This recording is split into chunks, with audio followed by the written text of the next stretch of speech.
and funds. It's a very important signal and pressure from the EU, and we're grateful for today's signal that the EU will financially support Ukraine in 2026 and 2027. Thank you for this. We're ready for questions. James, please, from BBC, worked in Ukraine for quite some time. And please don't forget to stand up so the assistants with microphones can see you. Thank you. Jacques, Mr. President, where are we at with the provision of this loan funded by frozen Russian assets? And if it's approved and Europe is legally obliged to pay Moscow back every penny, tens of billions of dollars, is that something you could ever accept?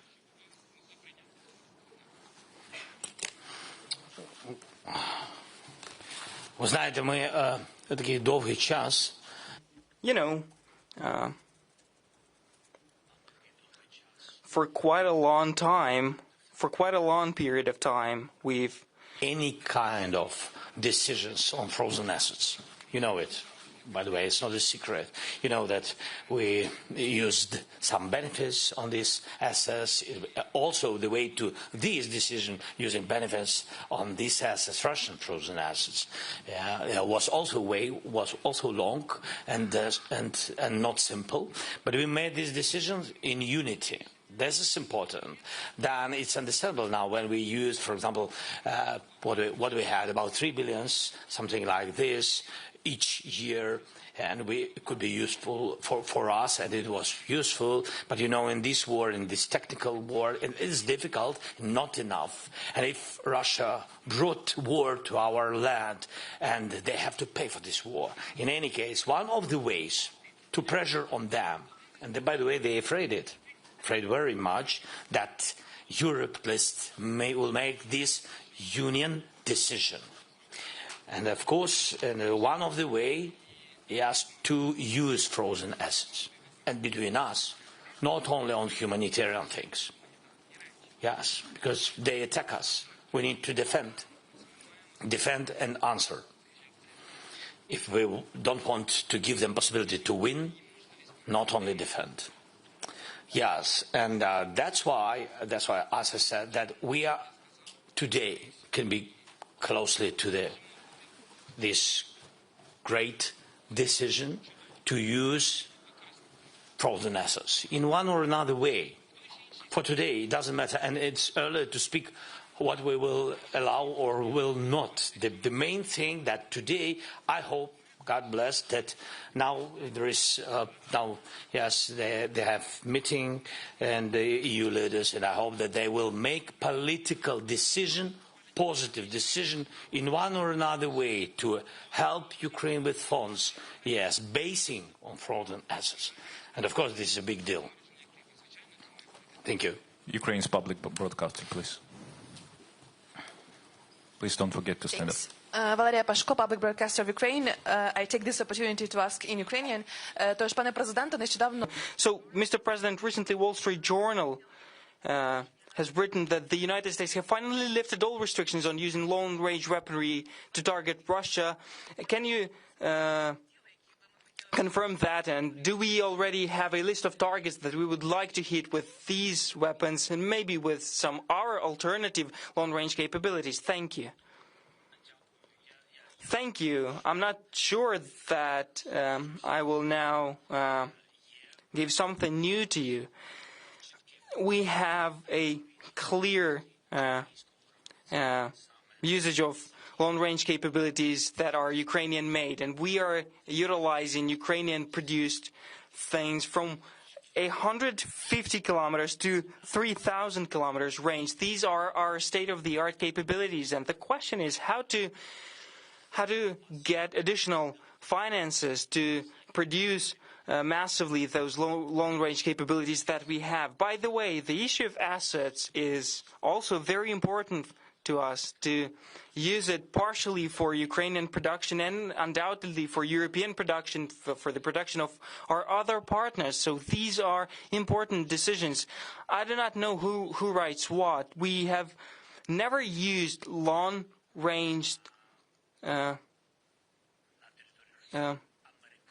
we did not use American weapons, long-range weapons, to target certain targets in Russia. We've used various weapons that have this long-range capability, but it was solely on the territory where the hostilities are ongoing, I would put it like that, or to prepare certain combat, to target things where Russia was preparing for their military operations. So Crimea and east of Ukraine are Ukraine. So we can talk. We cannot say that using some weaponry against Crimea is the usage of territory against Russia. No, it's usage against temporarily occupied territories. Identify yourself. That would be very helpful. And in the meantime, Reuters, please. Thank you very much. I'm Lily from Reuters. I have two brief questions. The first is, earlier today, you said that you plan to use a significant part of the frozen Russian assets to buy European weapons. But would you agree to an arrangement where most of the procurement would be restricted to the EU and Ukraine, or would you need more flexibility to also buy from the United States? And the second question is, are you putting forward a peace plan in the coming days together with European partners? And if so, what would be the main points? Thank you so much, Mr. President.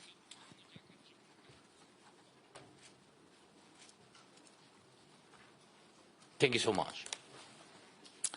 So, first of all,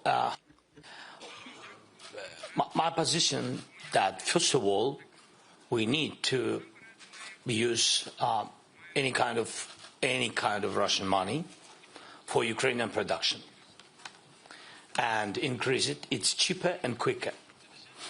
And we speak, first of all, about long range. It's about drones. It's about electronic warfare, systems of electronic warfare, and it's about missiles. We have one, the second, and the third. Yes, and we will increase it.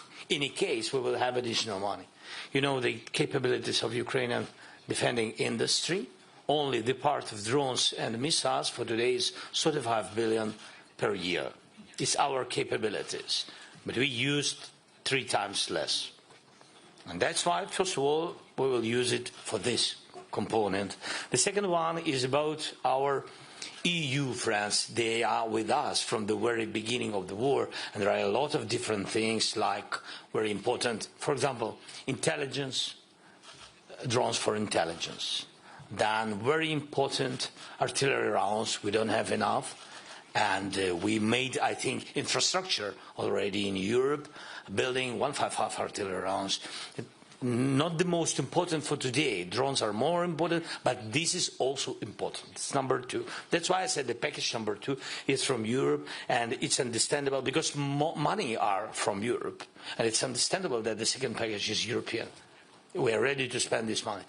To co-production also. So we are ready for this. And also air defense. But against the ballistic, we like or not, I mean, and it depends on one or another leader, but we have to recognize United States has PAC-3. And there's only one way for today how to destroy ballistic missiles from Russia, taking our infrastructure, civilian infrastructure, energy, water, gas, everything. I mean, electricity, gas, everything. So this is the package number 3. And about plan.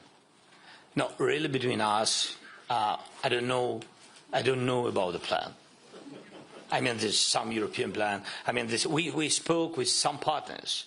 And we spoke with very good friends, and of course they want to be ready for any kind. We don't want that somebody will, bring on the table some plan of somebody from Russia through one or another third country. So we don't know. That's why, of course, European friends, and they are real friends, and they're nervous about it.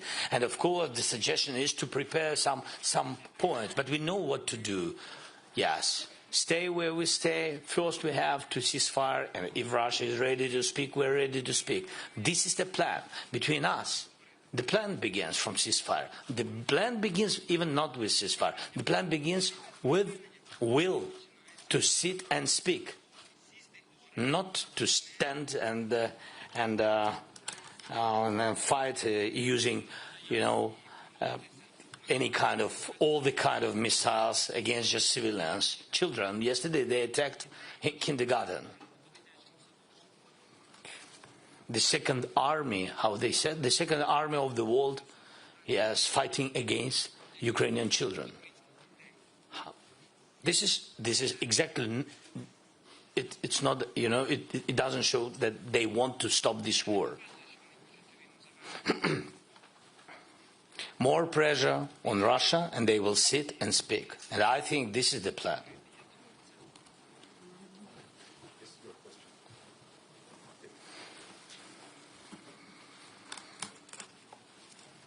Yes. Hello? Can you hear me? Karen Axelsen from the Danish Daily Politiken. The Danish Prime Minister said this morning that she found she welcomed and she even found it natural if Norway participated in sharing the risk about these reparation loans, because they have a very big oil fund and it could be done without risking European credibility.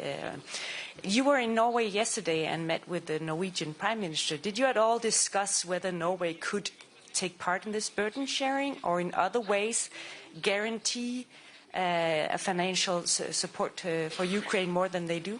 Thanks. Thank you so much. So first of all, I'm thankful to Nordic partners, even more friends of Ukraine. They helped a lot. Now focusing on Norway, and we are thankful to Jonas, his team, and people of Norway. The package is big of Norwegian support, and we are thankful for this. And be honest with you, I spoke with Jonas mostly about gas, and because Russians destroyed, and I think that they will continue work on it, and that's why I need energy support. And of course, with Norway, I spoke about it. And of course, he accept not only gas. And yesterday he gave absolutely good package again. And thanks to him. But we also spoke about on what we can count next year. And the next year support will be will not decrease. So we'll have the same I think package from Norway. It's military, it's financial, humanitarian, and you see what winters we have, so and energy support. That's what we spoke about. Thank you. Yes, please. Bloomberg next. Please stand up so people can see you.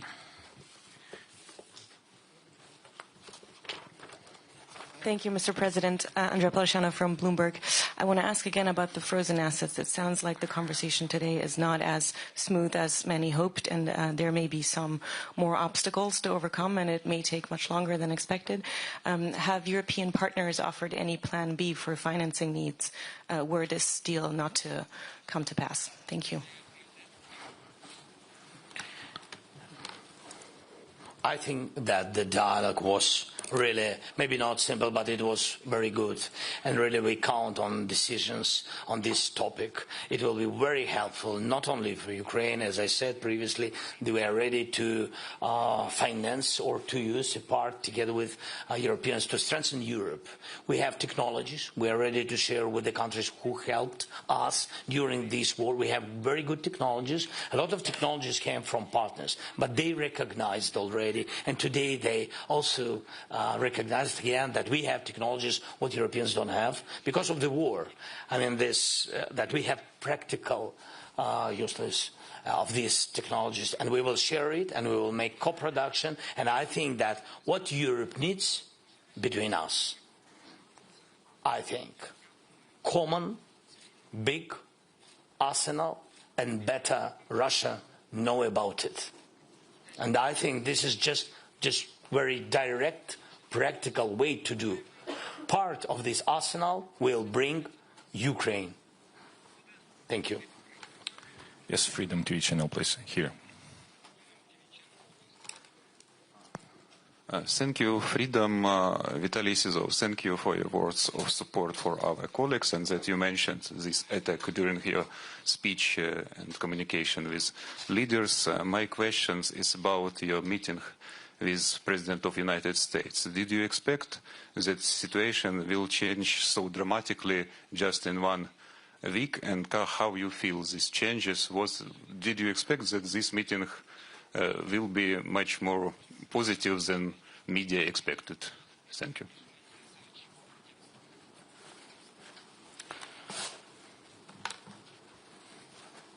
The result of this meeting, what can I say? And we'll not go to details. So the result of this meeting, we have sanctions on Russian energy. We don't have meeting in Hungary without Ukraine. And we have not yet tomahawks. That's it. This is the result. I think not bad.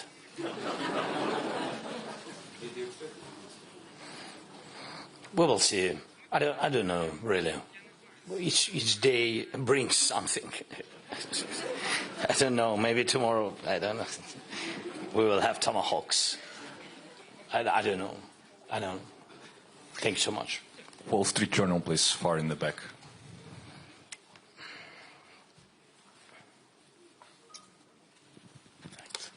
Thanks. Lawrence Norman of the Wall Street Journal. President Zelensky, 2 questions. First of all, when does Ukraine need to have the reparations loan ready? When do you need to start receiving the money? And secondly, you commented after the Washington meeting to journalists, you talked about Steve Witkoff and how he was proposing that there could be land swaps and that you may need to give bits of Donbass back. Obviously, President Trump at the end of the meeting said the contact line should be the starting point. But President Trump has been known to change his mind on occasion. How secure do you feel that the US is now convinced that the contact line should be the starting point for a ceasefire and it will not change its mind again? Thank you. Very difficult question. Yeah, really. About the swaps, sometimes we call it swaps, but I agree with some of my friends and partners. It's not the swap when you exchange your territory on your territory. This is the first. It's not the swap when you exchange nothing to your territory. I mean, this is just wishes of somebody. I don't know why. So, I mean, it means that, look, Russians will not get some additional land if you will go back from your land. It's not swap, something crazy. I don't know what that means. And we don't like swap. In any case, we will not recognize swap on our territory. It's about our sovereignty. It's not acceptable. This is the first. The second, we need, maybe it's the second. This first, you ask about this money. We need it in 2026, and better to have it at the very beginning of the year. But I don't know if it's possible. I don't know. Not everything depends on us. Something depends, and it's good in this question, but not everything. We understand who can block, and we will work with these people. And it's a pity some of them are ready to work, but some of them, it's a pity, even don't ready to listen. And so, but good news that not too much. I think 1 is not too much. So 1, 2, yeah. So and about what did you ask more? Sorry, I forgot. You asked me some questions. I think that was it. When do you need the money by? I think you've answered that, and your comments about Witkoff and how secure you feel that Trump will stick to the contact lines. But maybe you've already answered that. Okay. Unfortunately, thank you so much. Unfortunately, we have time for one last question, and let it be here from Japan, right?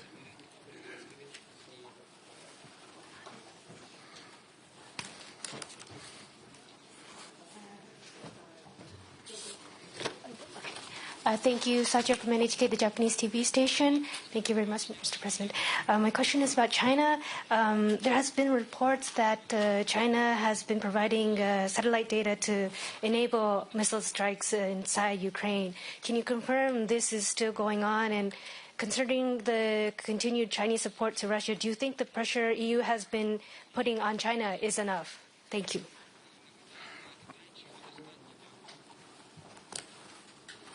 Thank you very much. China is a very difficult question, really complicated. We don't have even permanent dialogue with Xi Jinping, and we had some phone conversations, and he said to me that he will not sell weapons, and I know nothing about really packages of weapons, but I know one thing: China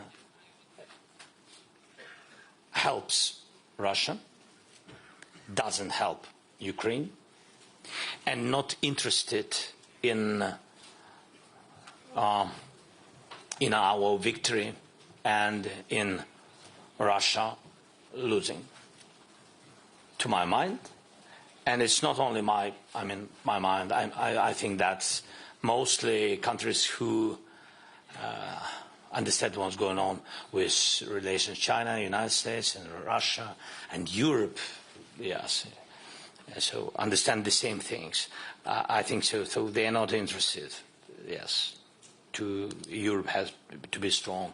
They are not interested in unity between USA and Europe, and they are not interested in weak Russia.